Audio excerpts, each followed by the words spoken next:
This is going to be easy. When that time comes for them to fully utilize this technology, is going to be easy. They're clearly addicted to it. Articles like this, we continue to see them come out. Now, listen to this real quick.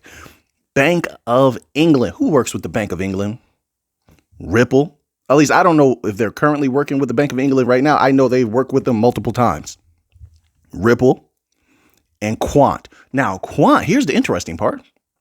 Quant has been consistently working not only with the Bank of England, but with a multitude of financial institutions in the UK. Quant is UK dominant. Here's the thing about Quant that makes it interesting. When I was prior talking about Ripple, Quant has their overledger for what? Quant has overledger for XRP. Right. See, all these connections. Listen to this. Why would they say this? Bank of England to press on with digital currency in case banks fall short. What? Uh-oh. What do they mean by that? You know. Bailey says, what do they mean in case banks fall short? What are you about to admit to? I'm going to let them tell you. Oh, man, I'm telling you, everything that we've been saying, they've been confirming. The Bank of England is reluctantly, look how deceptive they are. Listen to this. The Bank of England is reluctantly pressing on with work to create a form of digital money accessible to the general public. Now, they're specifically talking about retail CBDC, not wholesale, not amongst each other. Not them, the big banks, reaping the rewards of the technology. Oh, no, they're reluctant about the retail aspect. Really? Well, we know you're not reluctant. You've been consistently working with Quant. No, you know how we know? Because Quant is always updating and talking about it. Always. So at what point weren't you, once you began working with Quant on your CBDC systems, your DLT-based systems, at what point, Bank of England, weren't you working with them? Because according to all the documentation, it's been consistent over the last, two and a half years? I mean, heavy. Of course, they established the relationship probably a little bit earlier than that, but you all would know better than I do. Reluctantly, though. Oh, they're so reluctant. Then it says this. Then they tell on themselves. I'm telling you, we're going to scrape up a lot of these commercial banks. Listen to this. As commercial banks risk failing to keep up with less regulated tech firms. So you just admitted, we've heard this before, but you just admitted we're more advanced. They can't keep up with us. Why? Was it because of things of like what I speak about, where they can't offer, certain annual percentage yields and services? Right. So then what would they have to do in order to compete, in order to not fail at keeping up, according to your verbiage? They would have to adopt the technology. If you can't beat them, join them type of thing, correct? They would have to congeal with the new financial system. They will be absorbed. They can't beat us. It's not going to happen. Which means what? Some of these bank coin companies, some of these utility coin companies stand the chance. If they work hard, if they do what they're supposed to do, this will be easy. They will scrape up and scoop up a lot of those commercial banks, and that will bring huge amounts of capital. Logical, right? I mean, is that not logical? Is that not feasible? Highly feasible. What else are they going to do? Fail? If they don't keep up, they'll fail. This is what Bank of England, the big dog, is talking about. Correct? All right. It says Bailey's remarks build on long-standing concerns that he does not want to see day-to-day retail, day-to-day payments, or bank type services shift to crypto, which tells you what? It tells you that it could happen. If he's concerned about it happening, means that it's possible it could happen. Folks, don't underestimate us. We're in a much more dominant position than people could ever have fathomed. If he's concerned about it happening, that means it could happen. So many people said that we couldn't. So many people said crypto could never replace these services. But we had Christine Lagarde say it. We had another representative of the central bank say it about a month and a half ago. which I put the article in the video. Somebody screenshotted that. I can't remember the name of the person off the top of my head, but somebody has the evidence. I have it also in my files here.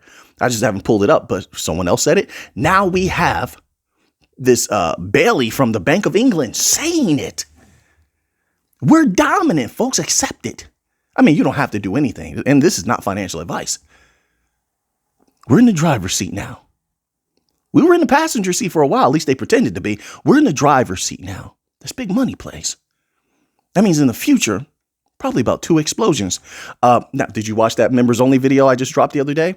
Listen, watch that video, especially towards the end, because I shift the conversation a little bit towards the end. Listen to what I was saying there. Now, let's keep going, because they're saying a lot in this article right here. It's from Reuters.com. Good job, Reuters. Good job. Been a long time since I've seen a good Reuters article. You want to be real. The Bank of England and Britain's finance ministry have said they will not make a final decision before 2025. Oh, we're getting more of those similar timelines. They will not make a final decision before 2025 at the earliest whether to go ahead with a state-backed digital pound or central bank digital currency following a consultation which drew widespread concerns about privacy. That was very ridiculous. We read a lot of those reports from a variety of different central bank systems. That's absolutely ridiculous. They're stalling for time so they can get their systems together. They can't catch up with us, but they can make sure that their systems are as good as possible before launch. And when I say that, they want max control. Let's be clear about that. They want max control. So what they're doing is they're dealing with super customized systems. That's what we're talking about, which is beautiful for us. They're super customized systems, whether it's the UK or Hong Kong or any of these places. It means that they're not compatible with other systems. It means they're going to need connector pieces, interoperability, all that good stuff, right? Let me not get too happy. But it says, quote, the CBDC is not my preferred option, but is one we can't rule out, unquote. You know why he's saying that? Oh, this is so good. Let's remember what all the other people from his sector are saying, that they would rather the private sector lead the way. They don't want the responsibility. Right. And when he says CBDC, they're talking about retail. Let's be clear about that. The wholesale is already locked and loaded, and it will be ready to go very soon. Very soon. So the wholesale, they're dividing the wholesale. They want that 100%. Remember, he said they're talking about retail. All right. Now with retail, there's backlash. That's why they're talking about all the privacy. See, the people do matter, even though a lot of people say we don't matter. Our voice doesn't matter. Yes, it does. Yes, it does. The people do matter. And they don't want to face the backlash from the people. So now they're considering the possibilities. You know, do we roll out the retail aspect? Because if we roll out the retail aspect, then the people might not like that. And we get a lot of backlash and problems, and we get a lot of deposit flight, and then crypto could take over. Blockchain could take over outright. We don't need them. Like I said, see how he said that, he didn't want to lose all of that business to crypto. That's because, like I said, many, many times before, he confirmed also we could run everything outright if we wanted to. We don't need the banks. They need us. We don't need what they do. They need what we do. You got to know when you're in a dominant position, when you're the apex, you're at the top. That's what we are. But he confirmed that, right? It says here, but it's one we can't rule out. So like he said, they're being indecisive on purpose, of course. They know what they want to do. These type of entities never really indecisive, but they put on a mask for the people. They have to they use a lot of illusion to move things. Now it says Bailey said at the group 30 in Washington, a forum for central banks and commercial bankers. Wait a minute. Did you guys know that this was taking place? And if it was, did you get your hands on that document? I forgot what they call it, the transcript. Any of you read the transcript of this? I didn't. I definitely did not. But now I'm going to go looking for it for sure. It says, while Britain's electronic payment infrastructure already provides fast transfers with no upfront cost, they're about to tell some more. For the public, future forms of digital currency could offer more options in areas such as automatic payments. He just told you how dominant we are. He just told you they can't compete with us. He just told you if they don't act quickly, if they don't partner with the private sector, which means they become a part of the new financial system, if they don't absorb the technologies, then we will dominate outright. I'll say this also. it's getting real scary how big the divide between the central banks and the commercial banks is growing. Listen to this continued verbiage right here. It says, quote, commercial bank money, i.e. the banking system, is the best home for that innovation, unquote, Bailey said. Sounds good, doesn't it? It sounds good until you hear this part. It says, quote, but are they the only game in town? Why would you even say that? See, you know what? I'll save my comments. Let's keep going. At the Bank of England, we're continuing to prepare for a retail CBDC because, to be frank, we are not yet seeing enough evidence that innovation will happen in the commercial banking system. So once again, they slap the commercial banks down. They show no faith in them. And it's like the central banks are real sneaky. If I was a commercial bank, I'd be concerned, and I will be making partnerships just like they have been doing with the fintechs, with the DLT companies, the bank coin companies. I would, because I don't trust the commercial banks. Now, 3 years ago, there was a big meeting. If you remember this, there was a big meeting that occurred. There was a few, actually. It was like during the summertime. We covered these documents. And some of the representatives of commercial banks were asking central bank heads, hey, listen, with the CBDCs, because we know you central banks can go directly to the customers. You're not going to try to cut us out, right? And central banks have since that time tried to assure them, no, we're not going to cut you out. No, we just want to be in charge of everything. We'll let you run it, but we'll sit at the top. You just continue to do what you do. No problems at all. It's going to remain the same. Different technology, but the same. I don't trust them at all with this type of verbiage. It sounds to me like they're trying to push the commercial banks down, push their reputations down. Then look at the squeeze. Look at the squeeze that's been put on commercial banks over the last 2 years. Look at that, right? So that if the central banks find a way to cut in on some of that business, I think that they would. I do. Wait a minute. Yeah, we've seen enough innovation. Yeah, it's unbelievable. So how this plays into our favor as bank coin holders, in my humble opinion, not financial advice, that means if you're a commercial bank hearing this verbiage, now you're a little bit tense, a little bit cautious. And I would immediately begin working with utility coin companies, DLT companies, to have my own infrastructure, my own local digital currency, which, remember, local digital currencies could be for a company. It could be, it could be for a town. It could be for a state. It could be for a country. Local digital currency is an all encompassing type of verbiage until they come up with something new. They can have one for their bank. For sure. They can have their own system that gives them control, that gives them the ability to offer certain services to the customers directly that don't have to be tied to a central bank system. And the central bank system, if it wants, can have interoperability, another way that we win, with that customized system, which was designed by the DLT or bank coin companies. Do you understand how much value that would bring? That would explode the prices of any of these bank coins that will be involved. Just logical, right? I mean, think about what they're saying here. But anyway, so I get excited with articles like that.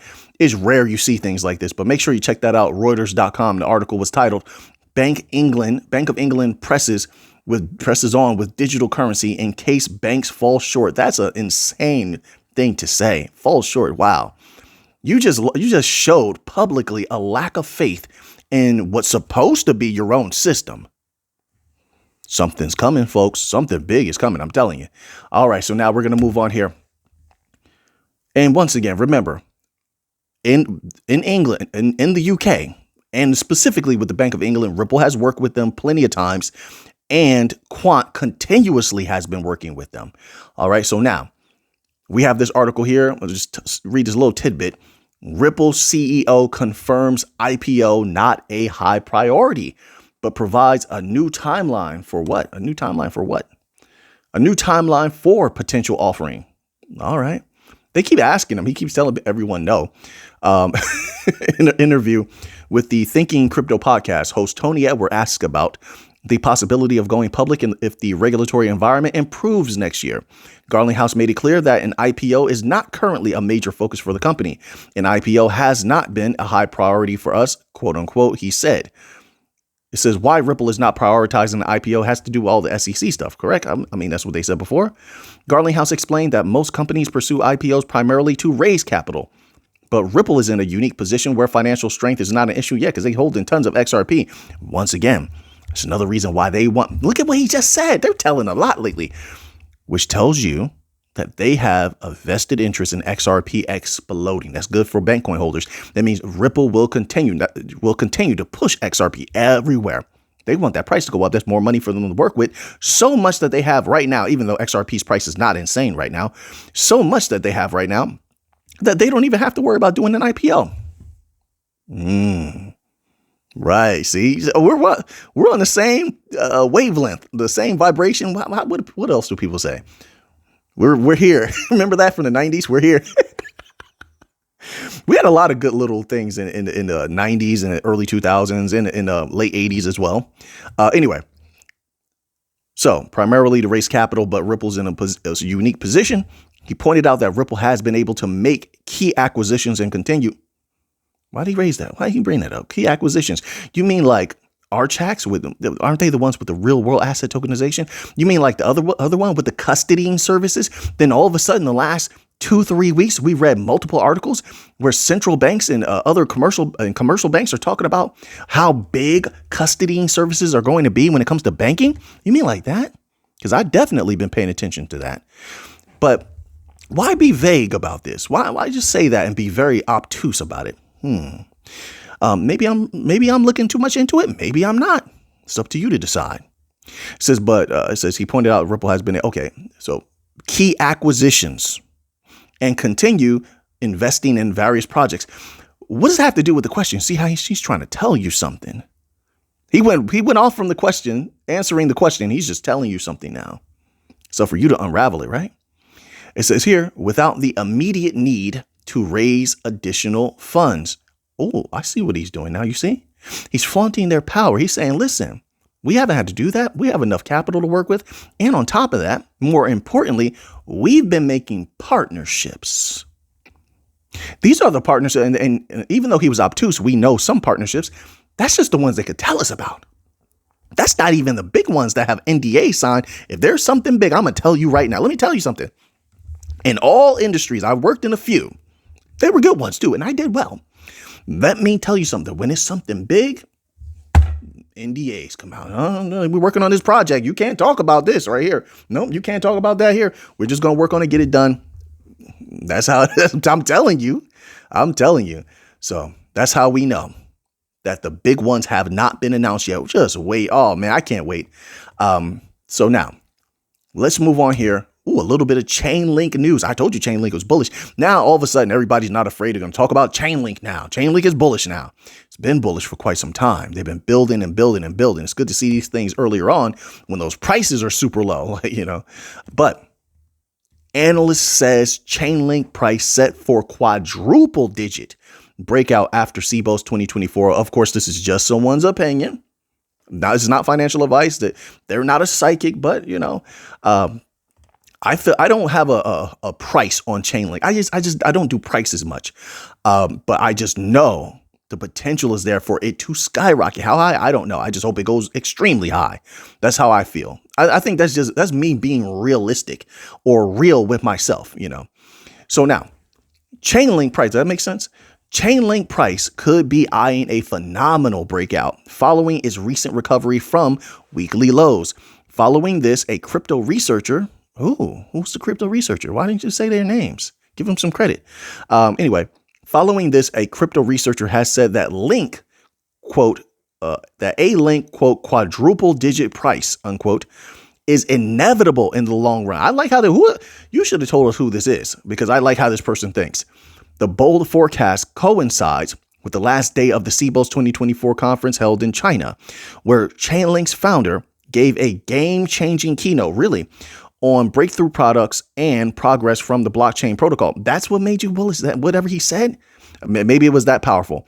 You mean all of these different things they've been coming out with, including their work with the banks in Australia, that didn't make you think this before? All right, to each his own. You're bullish. You're bullish. That's good enough for me. Says on October 25th, the link price increased by 5.3% during London pre-market hours to $12.02, which puts it among the top 100 coins by market cap in the highest gainers list for the day. We're going to leave that one right there. Let's move on to this next article. I want to make sure I get that Bitcoin news in. Oh, here we go, right here. All right. I want to squeeze that in. And then I have 3 more articles.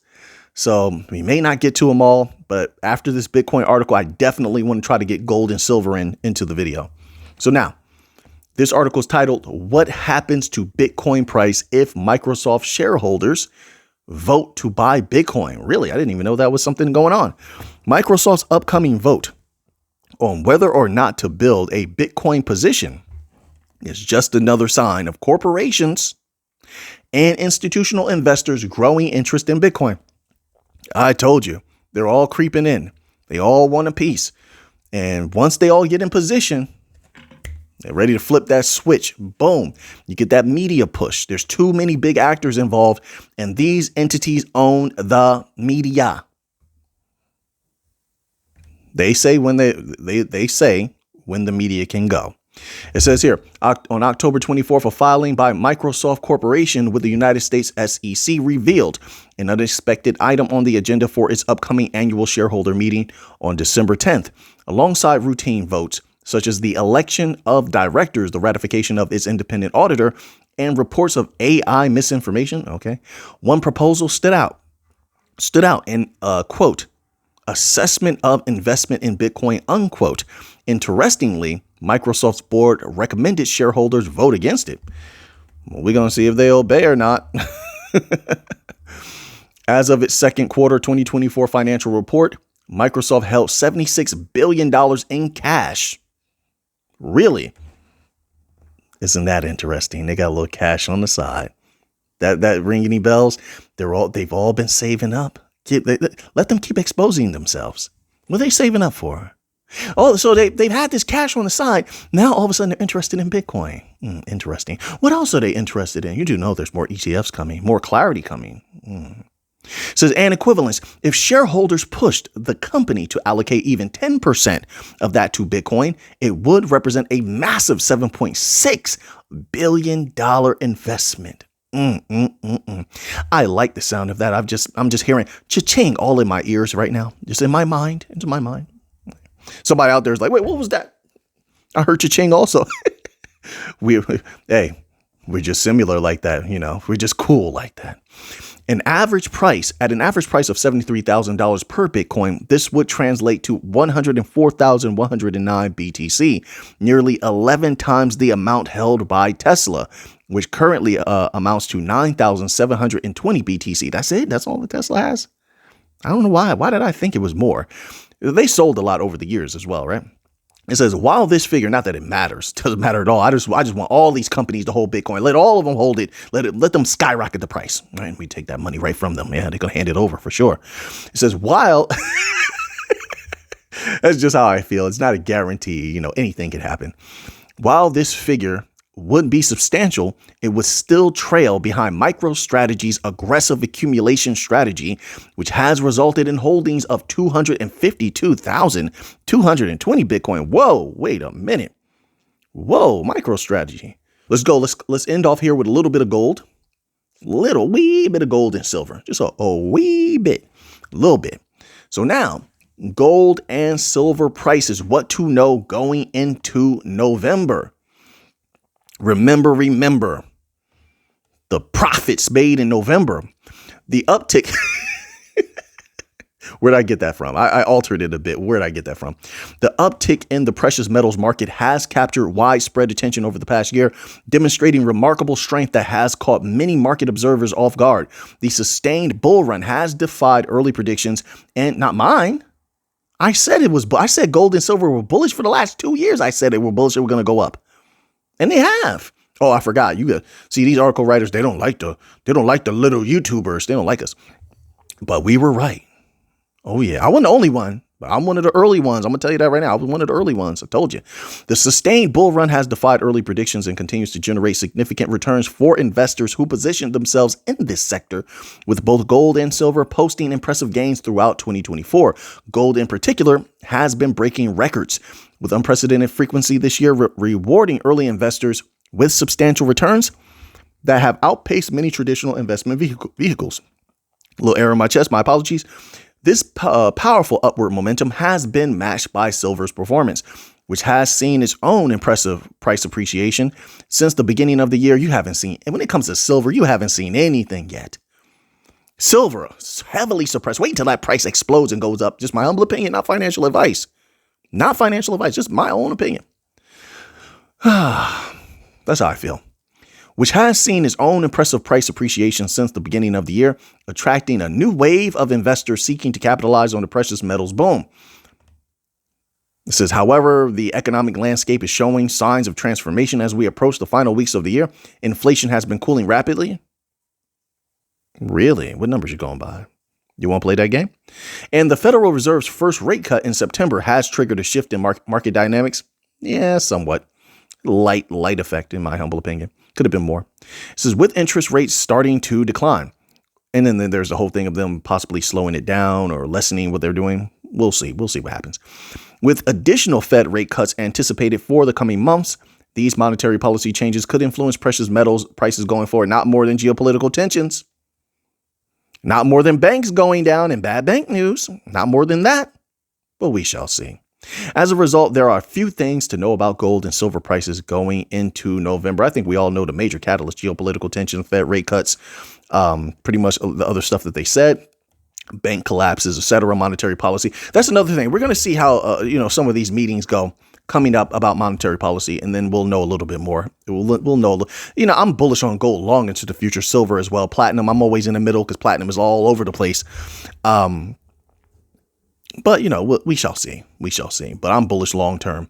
And I don't think anything's going to change that upward trajectory of gold anytime soon. But we shall see. I could be wrong on that. We shall see. So now that you have that information, what are you going to do with it? I know what I'm going to do with it. So until next time, everybody, let's get to the Monday.